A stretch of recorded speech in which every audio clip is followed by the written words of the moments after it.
Well, greetings from Cooperstown, New York, site of the National Baseball Hall of Fame and Museum. We're glad you could join us on this near fall day. Fall is just around the corner. Certainly feels like fall here in Cooperstown.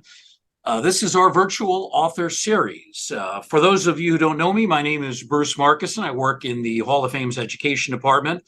And it's my pleasure to be a host for these programs. And today we'll have the very nice pleasure of talking to a guy who was a great player for a number of years throughout the 1970s and 80s. He is now out with his autobiography called Penguin Power.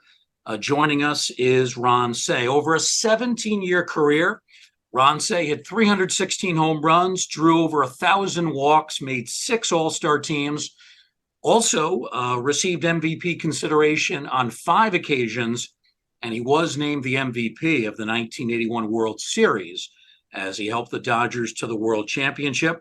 Ron, it's very much our privilege to have you on our program. Welcome to the Hall of Fame show. How are you? I'm good, Bruce. Thank you so much for having me. This is the first time we've ever had a chance to talk. I've talked to some of your former teammates. We had Wes Parker on in the spring, as I'd mentioned a moment ago, but we're glad to get your perspective from your outstanding career in the major leagues, best known for what you did with the Dodgers, but you also played for the Cubs and the A's. The book is called Penguin Power, Dodger Blue, Hollywood Lights, and My 1 in a Million Big League Journey. It's a book that came out over the summer, available at Amazon.com and certainly at major bookstores, brick and mortar stores as well. Ron, why at this time did you decide to sit down and write the autobiography? Of course, you last played back in the 1980s. Why did you decide to do something like this at this point in your life? I suppose that it was kind of a long process to try and feel whether or not I had a story to tell, whether someone would be interested in it. Had a lot of walls to break down before I wanted to basically open up the other side of my life and tell a story. So through prodding over a number of years from a number of people, finally coming to the realization that I did have a story to tell, and my friends had been pretty adamant about doing it. So I finally reviewed my situation and decided to write a book. So there's a little peer pressure here. Not so much. I'm the one who makes the decision in the end, but actually some of the walls were, like I said, it was a matter of, do I have a story to tell? Would anybody really want to read what I had to say? And confirmation came back strong in a positive way. So I revisited it, and it actually took me 2 years to put the book together. My original ghostwriter, when we started the book during the pandemic, we did Zoom calls. We had 20 hours of Zoom. Mm-hmm. And I was not aware at the time that we began that he had a pre-existing condition with cancer. And we had just about wrapped up our conversations about the book. And it now became impossible for us to move forward. So I had to regroup. The transcripts did not come out as clean as we had hoped. And so essentially I had to shut it down, and was able to latch on to a good friend of mine, Ken Gurnick, who was a journalist who has written books with other people. He is familiar with the Dodger history and tradition. He was a beat writer back in the early 80s. So he has a great deal of familiarity with the organization, the names, the history. So I was able to team up with him, and I think he did a really terrific job of putting pen to paper. So I'm very pleased with the job that he did. Yeah, Ken is a longtime baseball writer, been very familiar with his work. I know he had worked for MLB.com Correct. Up until his retirement in 2020. So I guess in some ways you had to start over on the project. Tell us a little bit, Ron, about the process between you and Ken, how that worked. Well, we were able to get out from the restrictions. meaning that the pandemic had pretty much run its course as far as the are you safe now traveling with masks, have your vaccinations and everything. And so we sat down probably 3 times a week.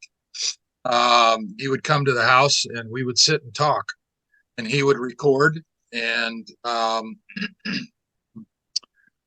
we just put a bunch of stuff together, and then he took some time to put it on paper. And when you transcribe, it's an interesting process, because when you do this, it picks up every noise that's possible. So, any ins, ands, or buts about it, or doors opening, and it gets kind of jumbled up.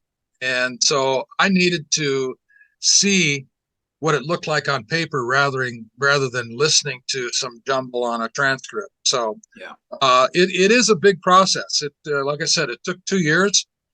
And actually, we were a little bit apprehensive about even doing it because at the time, there didn't seem to be a whole lot of interest. And maybe it was the time of the year that we were possibly trying to come out with this.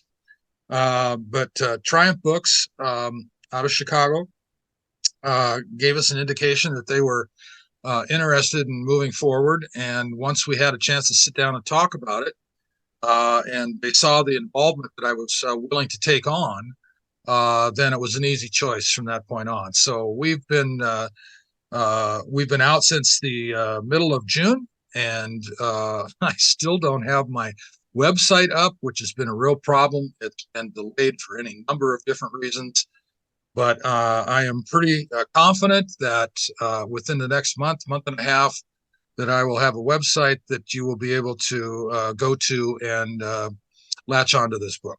So it's been very trying, but we're working hard to try to do our best with it. Ron, as somebody like myself who has dealt with publishers, and I've been a writer for a number of years, I know that it's not easy getting an idea, getting it okayed by a publishing house. And it's always surprising to me what ideas are accepted or rejected or delayed. I mean, I look at your career, you're conservatively, I would say, one of the top 30 third basemen in the history of Major League Baseball. You played for a major market team. You played for 2 Hall of Fame managers. You played with huge names like Garvey and Baker and Valenzuela. I mean, it seems to me like your story is a natural for a publishing house. So I guess what I'm saying is, if I ran a publishing house, scary thought, I would have definitely gone with Ron Cey. Well, thank you for that confidence. But yeah, I was extremely fortunate. I think I played for an organization that has an incredible history and tradition, that has success written all over it. We had an opportunity to have a blueprint put down before us. And if you've ever been to Vero Beach, Florida, the old spring training camp of the Los Angeles Dodgers, started back in, I believe, 1948, you will understand the subliminal messages that are left when you're looking at pictures of the greatest third baseman in Dodger history, and the great teams that won World Series championships, and the Hall of Fame players that they've had, and the richness of it all. Jackie Robinson, the whole shebang. It's really very easy to understand what the message is. And I told Peter O'Malley this years ago. I said, "I got the message, Peter." And he said, "Which one was that?" And I said, the one that's on the walls of Vero Beach in spring training. And I said, "It sank in real well." And he says, "Well, I'm really glad that it did." But we were very proud of our run. We established some things of our own. We carved our own little niche in there with the other history that was laid down before us. We had the longest running and most successful infield in Major League history, by fact. We had the first 30 home run foursome in Major League history. We were in 4 World Series. Every member of the infield was a multiple-time All-Star. And actually, the 1981 World Championship team that we had there was only one player on that roster that did not make an all-star team in his career. So we had a star-laden team. We had players who really understood the challenges and responsibilities of what it takes to not only play Major League Baseball, but to perform and represent. And we had a great opportunity.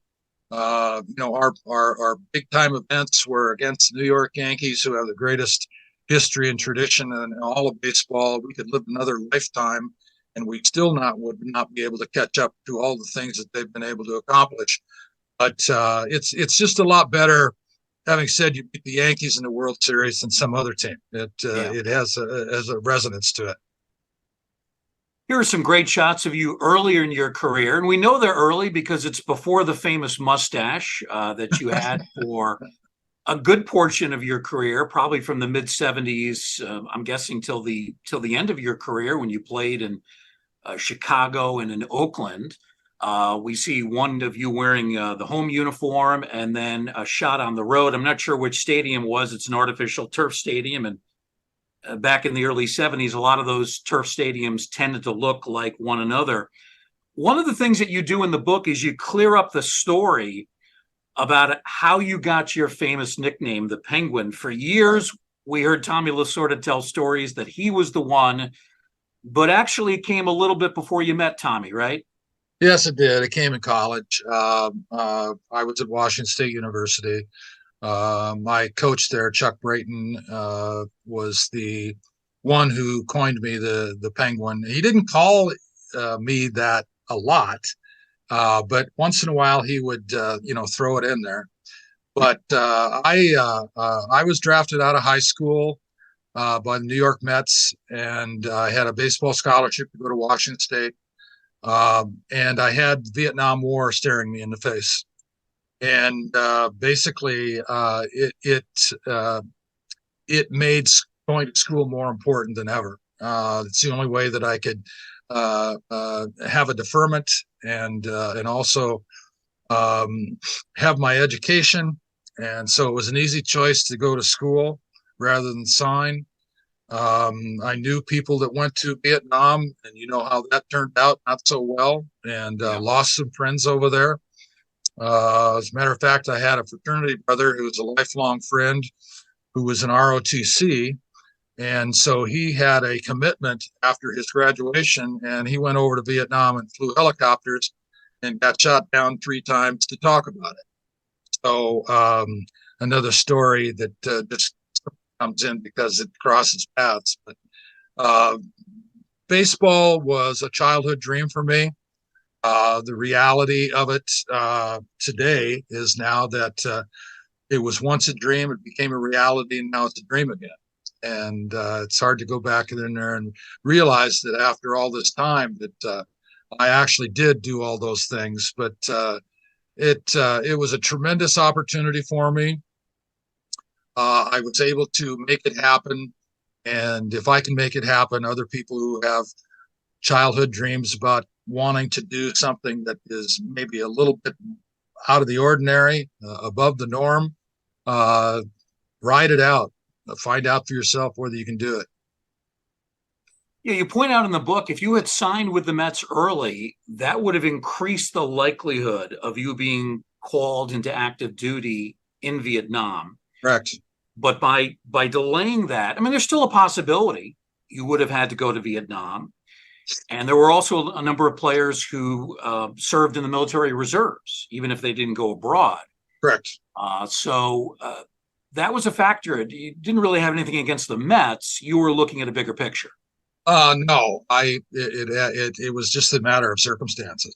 You know, my option was to go to school, to get my education, and eventually when I did get drafted by the Dodgers after my sophomore year, I knew I was going, and eventually I had to go into a reserve unit, do my active duty, and I missed 2 different spring trainings because of being in school and doing my active duty. Did it at Fort Bliss and Fort Sam Houston, and it created a bit of a problem, but it was really the only route that I could take so that I could secure what I really wanted to do, which is play professional baseball. There was a player in the Dodgers system, Roy Gleason, an outfielder Yes. who went to Vietnam, believe got hurt, and that really affected his career. You knew him, right? Yeah, Roy and I played actually in A-ball in Bakersfield, and they were trying to see if they couldn't make a Shohei Ohtani out of him. And he had a big bat back then, tall, lanky guy, strong, lanky, strong. They tried him pitching, and he didn't do too badly, but his preference was to swing the bat, and it didn't quite work out the same way that Roy had hoped. But what a terrific guy! Known Roy for a very long time, and still see him here occasionally. Really? You're part of the draft for the Dodgers in 1968, and you do end up signing, and it's one of the great, well, maybe the greatest team draft for a season ever. 11 of the players the Dodgers took end up making the major leagues, and some of them are big name players like yourself. And then 3 years later, only 3 years later, you make your major league debut. It's 1971, late in the season. What do you remember about that first game? Well, I felt I was delayed a little bit. I had a big year that year. How big? Hit 331. I had 32 home runs. I had 123 runs batted in 130 some games. And usually you don't stick around that long if you're having that big of a year. You're not allowed to have those numbers. They push you quicker these days. So when I did have the call, I sat down with Tom Lasorda at a lunch in Spokane with our general manager Elton Schiller, and nobody eats with the guys at home. We always eat with the guys on the road. So there was something up, and I didn't know exactly what it was. And so about 5 minutes into the conversation, he says, "What are you doing on Tuesday or something?" I says, "I have no idea." He says, "Good." He says, "Well, because you're going to be on a plane to New York, to Los Angeles." And I said, "What for?" And it was something like, "Well, you're going to the big leagues." And I fell hook, line, and sinker for it. And I said, "Oh my God!" I kind of froze for a second. And the funny thing is that I was getting married the following week in Chicago at the Drake Hotel. And so that was the immediate plan. And so now, 8 days before I'm getting married, I'm now flying to Los Angeles to play my first game. And I can't tell you how excited I was. I couldn't wait for the national anthem to be over with. And I may have mentioned to some of my guys in there, Valentine and Buckner and Pashorek. I said, I can't wait till the anthem's over with, man. He said, why? He said, well, then it's official, man. The game's going to start. This is my first big league game. So we have a little tunnel off the dugout.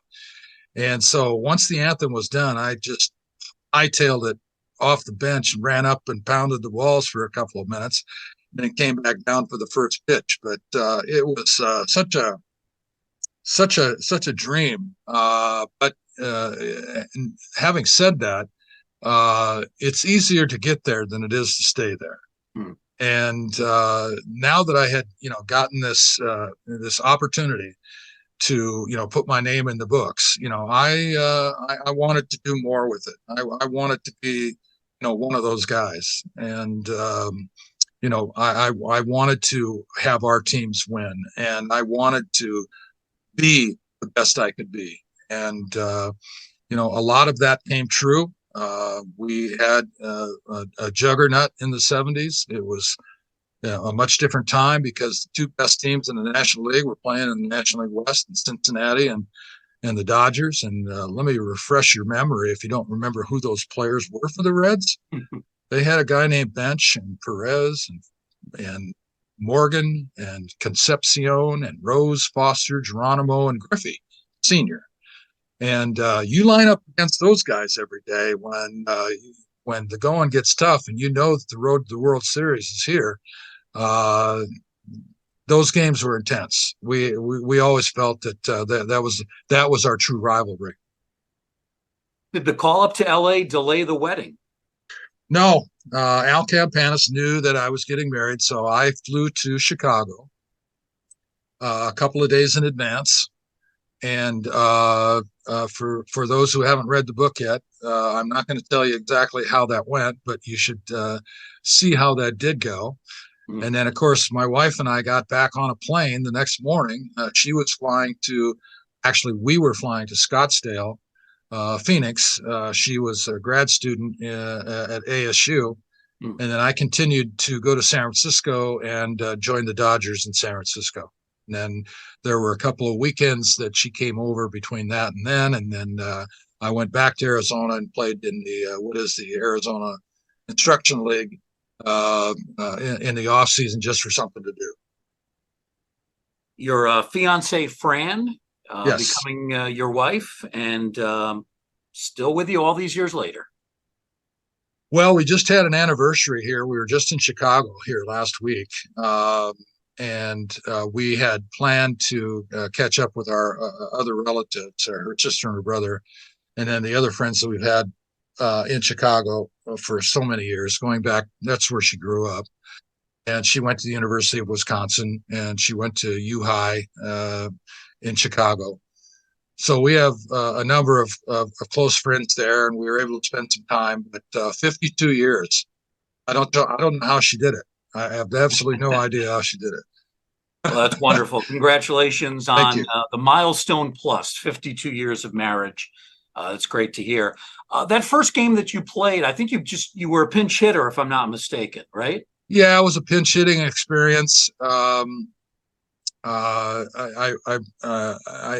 really did not get an opportunity to play in a game. Actually, none of the guys did. We only had 3 call-ups that year.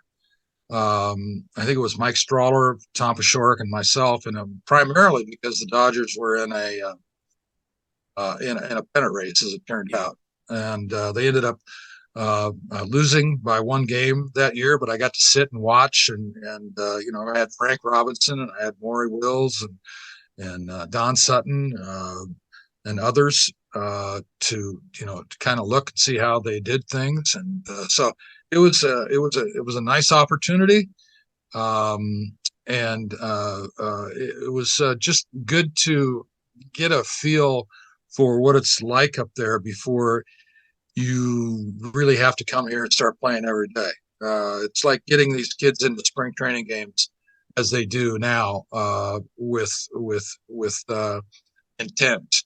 And I think it's a terrific idea that these kids get to experience some spring training games playing against major leaguers, so that it's not overwhelming and awesome when you get there. Even before you establish yourself as the Dodgers' regular third baseman, you get to know these guys, and they become real close friends with you. Bill Buckner on the left, Tom Paciorek in the middle, and Bobby Valentine on the right. These were guys that you knew, I guess, from spring training with the Dodgers in those early years. And in reading the book, I was not aware that Bill Buckner became your closest friend in the game. Well, he did. It was kind of by accident. The year that we signed in '68, there were 2 places that the signed prospects were going to go. One was to Ogden with Tom Lasorda. That's where the majority of them went.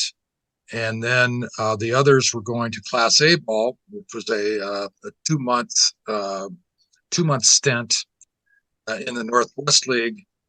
Ducky Don LeJohn, another Dodger third baseman, was the manager. And we had Joe Ferguson and Doyle Alexander that was on that team with me that became major league players. And we won our championship. I led the league in runs batted in. Ferguson led the league in home runs. Lasorda's group over in Ogden won the rookie league title. So I think that through the minor league career, I might be one of the very few that won at every level. Won it instructional league, winter ball, A ball, double A, triple A ball, you name it, we won it. We had a great group of players that were going to represent the Dodgers and the nucleus of that team for years, and that was supplied by the infield. And in the beginning, Bill Buckner had a brother that I was playing with in my first half year, those first couple of months. And his name was Bobby, and he was a little bit older. And Bobby would talk to me about Billy and how he's doing over in Ogden all the time. Mm-hmm. So I was getting an education on Bill Buckner as we were going along. And just like me having to go back to school after the season was over with to keep my eligibility alive, Buckner was going to USC. And we both missed the first 2 weeks of spring training because of school. And then once we finished our finals, then we went to LAX and got on the Dodger KO2 plane. And we were the only two players on the plane going to Vero Beach, along with Marge Roundtree, who was the secretary for Al Campanis, and our flight crew, the Carlisles. And so it was a bonding period for me with Billy, and we ended up playing a few years together. I remember at the end of spring training, he asked me, he said, "You got a place to stay yet?" And I said, "No, I haven't." And he says, "Good, then you're coming out here with me." So I've been out here for 50 years. Yeah. You know, in his early days, people don't remember the Bill Buckner of his youth. He was very athletic. He played the outfield a lot. He could run. He had the bad knees later on, and he despite that, was a great hitter throughout the 1980s. But in the late 60s, early 70s, this was a really athletic guy. Well, he went to USC. He was going to play wide receiver for the football team. And actually, Valentine was running back. He was the state sprint champion back east in Connecticut, I believe. And so he had that speed, and he was a running back. So they were going to team up, but they ended up both signing with the Dodgers. And then they took the education that went along with that signing and put it to use. And so here we are. But Buck was a terrific athlete. And actually, you know, he was the one who was asked to move so that they could insert Garvey into first base because Vaughn Joshua was supposed to be this left fielder, and Vaughn actually got hurt. And otherwise, Buckner's playing first base. But they needed to move Garvey in there. And they asked Buck, because of his versatility, he says, "Do you think you could go out and play the outfield?" And he said, "Sure, if that helps us, we'll do that." So that's kind of how that came out. And then, of course, the transition of Russell and Lopes, they were both center fielders, great speed, both of them. And they felt that they could, at least Monty Basco did, felt that they could convert them to middle infielders. And there you have our longest running and most successful infield in Major League history. One more point on Buckner. Sadly, we lost him to a form of dementia in 2019. Were you able to stay in touch till near the end? Not so much. Buck lived up in Idaho. He pretty much isolated himself up there. You know, we didn't have cell phones and computers, you know, over the last 20 years or so. And, you know, the whole concept changed. And Buck was he had Lewy body dementia. And I'm told that that's one of the more severe ones. And I hope that he didn't suffer too much. But he hadn't been himself for quite some time. And when I had heard that he was digressing, you know, it was then just a matter of time. It was a sad ending. He ended things way too early. And I will say this, though. I want to pass along a special thanks to Larry David, who included Bill Buckner in his show and tried to address Bill's a relationship with Boston fans a little bit differently, try to make him more of a hero, and he deserved that. That one little play means nothing other than, yes, we're sorry that you lost the World Series, but I don't think that he's the only one to blame. But this guy was a terrific player, and he deserves to be known for that. That was a wonderful episode. It was very nicely done by Larry David and his staff. How about Tom Paciorek and Bobby Valentine? Do you keep in touch with these guys? It's funny. We bump into each other occasionally. I don't know how much more we're going to be able to do that in the future. We're not exactly spring chickens anymore. And Wimpy's always, that's Paciorek. He's always lived in the East. Valentine has been back and forth. Bobby, I think, has done some things for the Angels in terms of broadcasting. But these two guys are two good friends of mine. We got started at a very early age, and we spent a lot of time riding bicycles in Vero Beach. I got to tell you that. It was a real bonding thing for us. And, unfortunately for Bobby, he suffered an injury that much took his career away. And Tom Paciorek, I think, had one All-Star year with the White Sox, but he really didn't ever get an opportunity like some of the other guys to have a position that was all his. He was always trying to battle it out. He was a good platoon player, a good role player as an outfielder for many years. I have heard that before the injury that Valentine suffered, he ran into a wall when I guess he was playing for the Angels. Right. But I've heard before that he was an incredible all-around athlete. Bobby played football, like I mentioned. He had an offer to go play running back at USC because of his track and field speed. He is about my size, but so was Buckner. Buckner was gifted. He didn't run as well as Bobby did, but I think Bobby Valentine and Bill Buckner and Davey Lopes were probably our fastest guys. Russell would outrun Lopes, much like Willie Davis would outrun Maury Wills, but not for the first 90 feet. Yeah. Let's talk about your managers. Your first one, pretty good guy to start with, Smokey, Walter Alston, known as a quiet guy, someone who led with relatively few words. Tell us about your relationship with Alston. The very first time that my rookie year, I had my mustache, and early in spring training, Walt takes me aside and said he'd really like me to shave my mustache.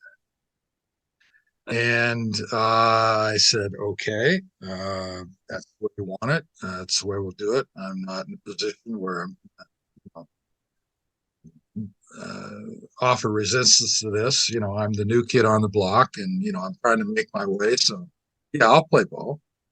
And so after my rookie year, of which I had a terrific start, second half was abysmal, but I still ended up setting a rookie Dodger record for runs batted in.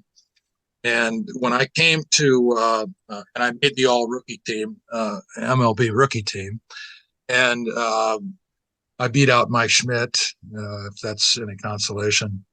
The time that I got to spring training the next year, I had my mustache back, and there was no controversy. Yeah, I had won his respect, and so I got to he played ball, I played ball, but I had a terrific relationship with Walt. He was very soft spoken, much different than Lasorda. Opposites, if you will. And I had two learning experiences from Walt, and both of them were extremely meaningful for my growth in the game and as a person. The first one that'll be the only one that I'll tell is we had a game early in the season, and I was still processing. And I came up in an inning, and I made a mental mistake, and I knew it, and everybody knew it, and I owned it. And it didn't cost us, but it could have cost us. Mhm. And, right away, I'm saying to myself, I'm going to hear about this. And I get into the clubhouse after the game, and Walt stops by my locker. And I believe we won the game. And he says, hey, he says, when you come in tomorrow, can you just step into my office for a minute? I want to talk about some things with you. And I said, sure, no problem. I'll be here. And I go home, and now I don't know. I wasn't sitting on this very well. I'm saying, he's going to sit me down. He's going to sit me down for this. I'm going to have to pay and learn. And get into the clubhouse the next day. I go into his room, and we start talking.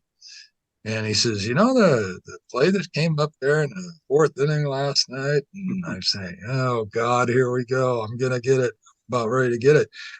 And kept talking.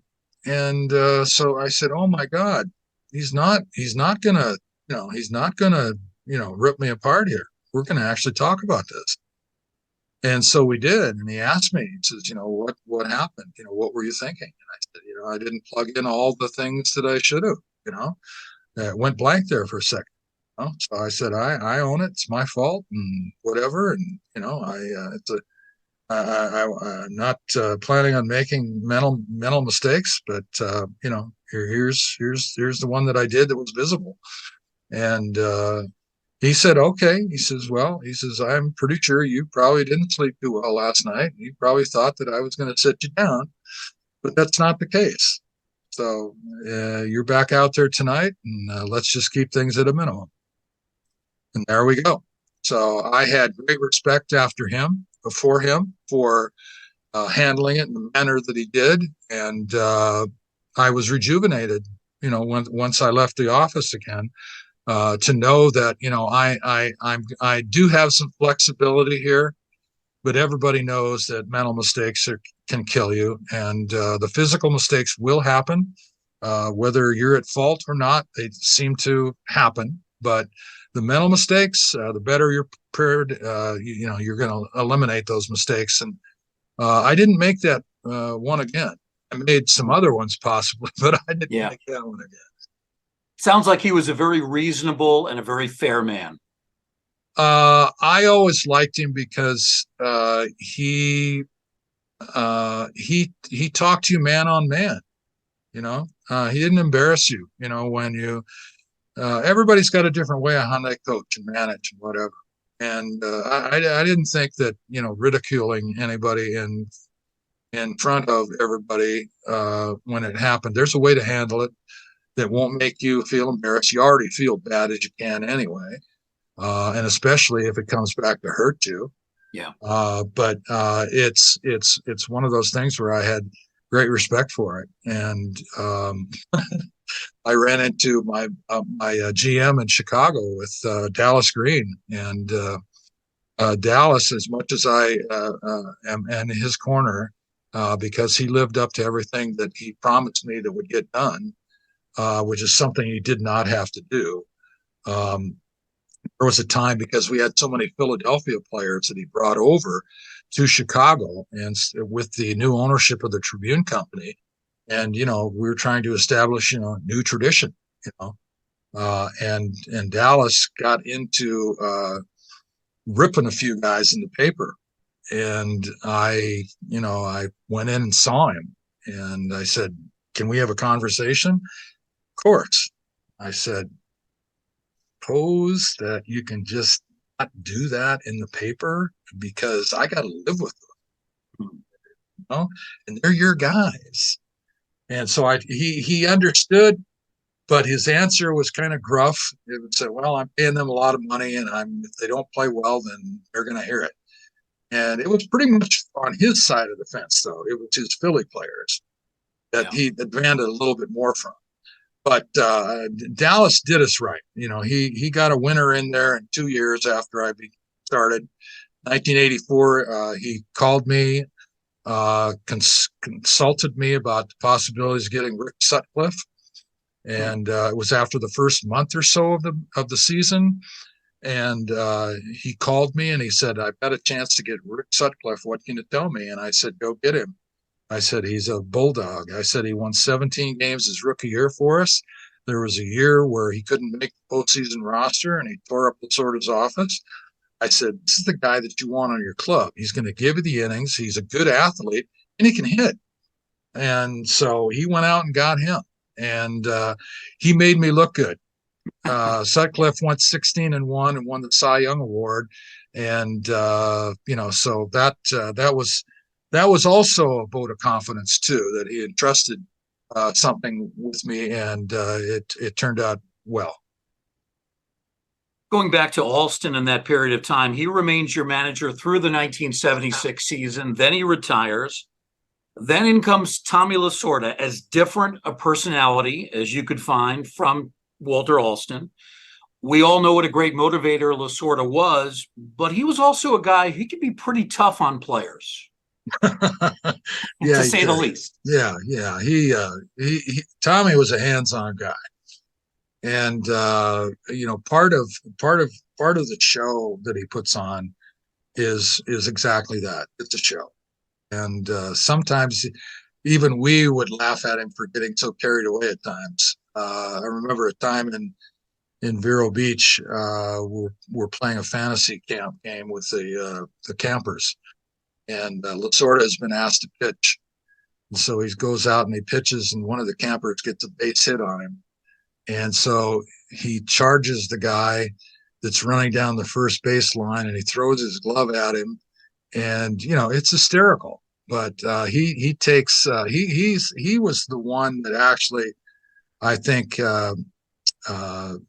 just felt like he was the one who could carry the ball during these times, that he didn't mind being the life of the party. And of course, he became an ambassador. And we knew that basically he was giving us a day off once he took over. So much different individual. We spent a lot of time with Tommy. Tommy threw us countless hours of batting practice, hit us ground balls until his hands bled. We were up at 6 in the morning and 6 at night. That was his motto. Bill Buckner and I spent many days working with him in the instructional league when we were first starting out. And he would take Buck and I, the only time that he would ever take his wallet out, when he would go to dinner. And we would go to these little family style restaurants called Sir George's, where you have a smorgasbord for $3.50. So he treats a family of 4 for $12 and walks $14, walks out of there. It's like, geez, thanks, Tom. Thanks so much. There's a great incident in the book where you talk about Rick Monday as a clicker, and it's during one of Tommy's tirades. He's not happy with the way the team is playing. He's giving them a motivational talk. He uses 4-letter words that we don't want to use on the Hall of Fame channel because we're very much G-rated here.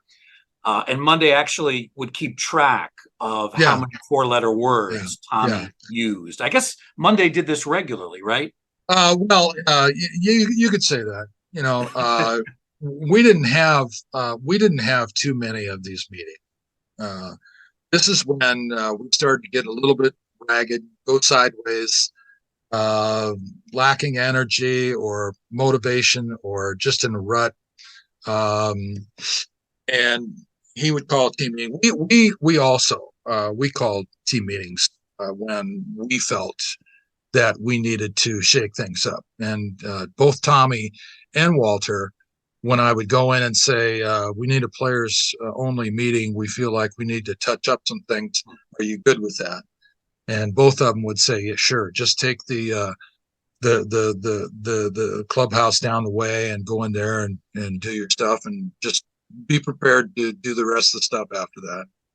And so we got things cleaned out. But this one time, Rick had the clicker with him, and we already knew what he was going to say, because it's just a reaffirming, what's been going on. So there's nothing new, other than it was, laden with the F-bombs. And of course, by the time that we got done with, maybe a 5-minute, tirade, Tommy'd walk out of the room like he's madder than he really is. And Monday would stand up and said, "Yep, we do have a new record. We have a new record, 125." That's great. Yeah. Of course, the Dodgers had great success under Lasorda. The team advances to the World Series in 1977. That was your first World Series experience. Team comes back in 78. You had a great league championship series against the Phillies, and you also played very well against the Yankees. You hit 286 with a home run in the 78 series, even though the Yankees ended up winning. But it was really that 1981 World Series where you played at the peak of your game. You hit 350 with a home run. How much of it was the fact that you were just hot at the right time versus the fact that you now had a little bit of experience? You'd been through a couple of World Series. Maybe you felt more relaxed in your third Fall Classic. Well, actually, it's the fourth. Fourth. Yeah, we started in 74. That was my second year. Oh, that's right. 102 games. So we played our first World Series in 74. 78 was Tommy's first year in Major League Baseball and as manager, and he got Frank Sinatra to sing the national anthem for opening day, and we were able to pretty much just tear things apart the first month. We were 17-3. We had a short month, only 20 games. I set a major league record with 29 runs batted in, hit 9 home runs. I was player of the month. We were already 6 games in front. By the end of May, we were double digits and coasting. We treated Lasorda very well. He got in the World Series in 77, 78, and 81, and we pretty much had 78. We had a good firm hold on it until Game 4 and the interference call with Reggie Jackson, when we didn't have instant replay to the degree that we have it today. It would have been an easy call, but it turned the series upside down, and we lost. And that was my most difficult loss in my career at that level. And when we were able to return, it was us and the Yankees again in 81. And as far as the 81 series, I was actually lucky. I got hit. I had a broken bone in my wrist first week of September. And so I missed the last month. And I still led the club in home runs in an abbreviated year. But I missed the first series actually with Houston. And it only was probable that I would return in the second series against Montreal. Mm-hmm. And I wouldn't say that I was hot or that it was peak. I was consistently playing well, and that's the route. If I would have been hot, it would have been much bigger. It would have been 3 or 4. But it turned out that we had great consistency. We were playing well in 81. We did get 2 games down, but we were just a team of destiny. We were down just about every series. We were down in Houston. We were down at the midway through the Montreal season or series. We were down, had to fight back. So it wasn't. We just felt that it was just another roadblock that we're gonna push aside because it's our turn. And the final game, I got hit in Game 5 of that series, and it was doubtful whether I would come back and play Game 6. And fortunately, we didn't have any concussion protocols back then. So once I was able to clear the tests, the MRI and the CAT scan, and go back for a second review the next morning before they would clear me to go to New York. And the lucky thing was that they left the call to me. So if they left the call to me, then I'm going to New York and I'm going to play.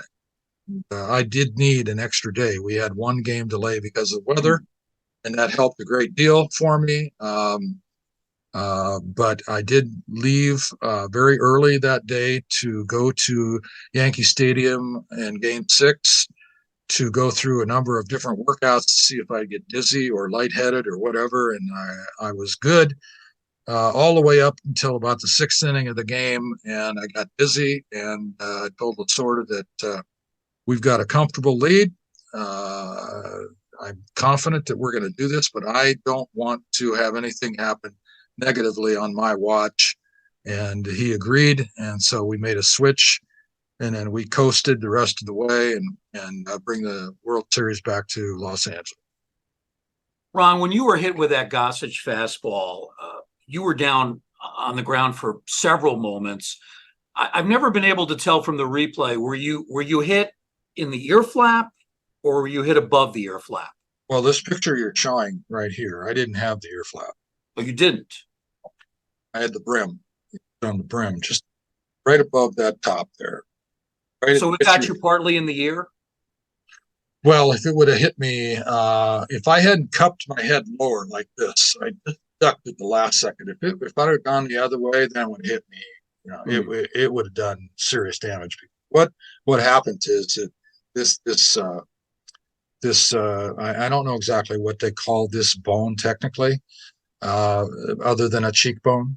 But if your cheekbone breaks, it caves in, and then it affects your nose and your ear and your eyes. And I was fortunate to not have that. I had a concussion. It lasted for a month afterwards. I made the call. I knew my parameters. When I had gotten the base hit that put us ahead in that one inning, running from first to third on a Dusty Baker single to right center, I got dizzy. And I went out the next inning and played the half inning. And I'm not exactly sure who it was who hit me a little bit of a humpback liner to end the inning, I believe. And it came at me like a fuzzy tennis ball. And it's not supposed to look like that. So then I knew. I just went right to Lasorda and said, I gotta shut it down. I'm getting busy, and we got a good lead here, as I said earlier, and I'm confident that we'll put it away. Well, that you were able to play it all is remarkable. It shows a degree of toughness that is certainly very impressive. Earlier this year, Ron, you and the other members of that longstanding infield were honored at Dodger Stadium in a ceremony. It was 50 years ago that the four of you, Steve Garvey, Davey Lopes, Bill Russell, and yourself, first played in the infield together. Three of the four, including yourself, were able to attend the ceremony. Let me just get quick capsule thoughts on each of these guys, starting with Steve Garvey at first base. He was a kid from Tampa, Florida, that had a father that had driven, the Dodger buses in spring training. So again, there was a relationship there. I think favorite player was Gil Hodges, who became a Hall of Famer. He went to Michigan State University and played football and baseball there, and signed with the Dodgers. He was a first-round draft pick of the Dodgers in '68, and his progress through the system was rapid, but he had to find a different position because he could not throw. And eventually they tried him in left field, and that wasn't going to work out. And so that's when they asked Buckner if he could move to left field. He could handle that. And Garvey had to learn first base. And, he becomes a multiple-time All-Star, National League MVP. Davey Lopes was from Providence, Rhode Island. He was also a terrific basketball player. He went to Washburn University, played division, whatever it was back then, and was a terrific athlete. He was started out as a center fielder and was converted as a second baseman, and he was our catalyst, our go-to guy. He was our Maury Wills, Lou Brock, Ty Cobb. He was the guy that got us out there and got us started. And there were a number of innings where we during the course of the season and to start a game where by him getting on base, we could create a run without getting the base hit. and because he would steal and he would run, and guys would move people over, and you'd hit a sack fly, and all of a sudden you got a cheap run, and you didn't even get a hit. And then you add the rest of the offense to it. And if you do that one or two times a game, then you're tough to beat. Yeah. And Bill Russell was a kid that signed as an 18-year-old shortstop out of Oklahoma, I believe. And his progress was also rapid. I felt that he started out as a center fielder, but I don't think that his power and such was going to play out there so much. And they had an opening behind Morey because Billy was also a terrific basketball player and had the versatility to go with it. And back then, when we broke in at this time, the Dodgers were all about versatility. They had the first switch hitting infield in Major League history with Wes Parker, Jim Lefevre, Maury Wills, and Jim Gilliam. We did a lot of crazy things back then, but versatility is one. They tried to make me a catcher. They wanted to know if I would be okay to put the gear on. I said, absolutely not. And one of those days, they in instruction league, the guy who was penciled in to play that day came down sick. So they said, hey, do you want to get some more at bats and just go play left field? I said, sure, why not? So I go out there and I'm playing left field, and it's in like the second inning. And I have no idea what I'm doing out there. And a guy hits the ball down the line, and I run over and I cut it off. And I throw an accurate one hopper to second base, and I throw the guy out. And so, yeah, nice play, great play. And I'm saying, no, it's not. It's not a great play. I says, now you're going to think I can actually play left field when I can't. So I said I should have airmailed it and made it easy because it was just a practice, But it was, third base was, I told Monty Basile, I said, Monty, if I can't play third base here every day, you can put wherever you want to. But right now, I want to concentrate on playing this best I can. That infield remained together from 1973 through that 1981 World Series. Ron, we have just a few minutes left. We're going to have some fun here. People that know me know that I'm a big fan of horror films. So in 1982, no. I'm watching on cable television this movie, Q, the Winged Serpent. Yeah. All of a sudden, you show up, you play Lieutenant Hoberman. So you're making a brief appearance in this film. It's actually, as horror films go, it's actually a pretty good movie. How did this come about? Oh, I had a friend of mine who was a producer at one of the studios, and he says, "Hey, do you want to just do a little cameo appearance here for Joe with David Carradine?" And I'm saying, "Sure, why not?" And it was at Universal, and John Epstein was his name. And if you're not paying attention, if you've tried to see who just texted you on your cell phone, you will miss me in this movie. So it wasn't anything special. I did have one part that was scripted, and it was probably so bad that they decided not to use it, or they were just giving me a courtesy and being nice, saying, "Here's a speaking part. We're really not going to use it, but we'll give you this part." I remember watching this for the first time, and as soon as you're on screen, I said, "That's Ron Cey. What's he doing in this movie?" Yeah, well, I knew it was you. I think any baseball fan would have known it was you. It's a good shot of you right here. Well, yeah, it's a good facial, and I think it is. It's like a 3-second shot, I think. My big hit in that industry, in the entertainment industry, was doing Columbo. Yeah. And I still receive my residuals today of 45 cents. So that was about 30 years ago. I had a great time with Peter Falk. He really took me under his wing. I got to understand how the difficulties of doing those productions. It was just a real fun time to do. No, I didn't plan on having a career after that, either of those two places. But it was nice to do. Was Peter Falk a big baseball fan?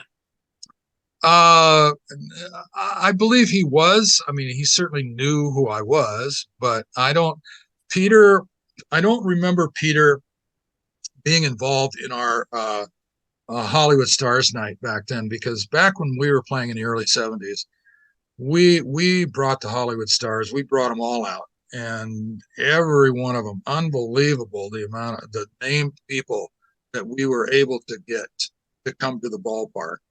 And look, when you got Frank Sinatra and Don Rickles coming into your clubhouse on a regular basis, uh, it makes it kind of special. Yeah.